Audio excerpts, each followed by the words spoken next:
मित्रांनो, तुम्ही सापांची शाळा पाहिली काय? तुम्ही पाहिले असतील ते कदाचित विद्यार्थी शाळेत पुस्तकी ज्ञान घेताना, पण साप हाताळताना आणि सापांचं संगोपन करताना कुठली शाळा पाहिली काय? चला तर तुम्हाला दाखवते. ही आहे कोल्हापूर जिल्ह्यातील चंदगड तालुक्यातील मामासाहेब लाड विद्यालय ढोलगरवाडी. ही शाळा जवळपास 1966 पासूनच चर्चेत आहे. बाबूराव टकेकर नावाच्या एका सर्पमित्राने सर्पांचं संगोपन व्हावं आणि त्यांच्याबद्दलचं ज्ञान लोकांना कळावं, जेणेकरून ते उगाच जीवाला मुकू नयेत म्हणून एक सर्पोद्यान चालू केलं त्या या शाळेच्या माध्यमातून.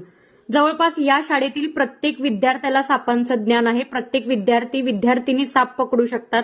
ते कोणत्या प्रजातीचे आहेत, विषारी आहेत की बिनविषारी आहेत, याचं सखोल ज्ञान इथल्या विद्यार्थ्यांना आहे. इतकंच नाही तर या शाळेमध्ये जवळपास 70 पेक्षा अधिक प्रजातींचे साप आढळून येतात. इथून विद्यार्थी जे शिक्षण घेऊन बाहेर पडतात ते फक्त पुस्तकी ज्ञानाचं नाही, तर प्रत्येक विद्यार्थी हा सर्पमित्र बनून बाहेर पडतो. कधी जर वेळ मिळालाच तर कोल्हापूर जिल्ह्यातील चंदगड तालुक्यातील मामासाहेब लाड विद्यालय ढोलगरवाडी या ठिकाणी नक्की भेट द्या आणि महाराष्ट्रातील एकमेव सापांची शाळा पहा.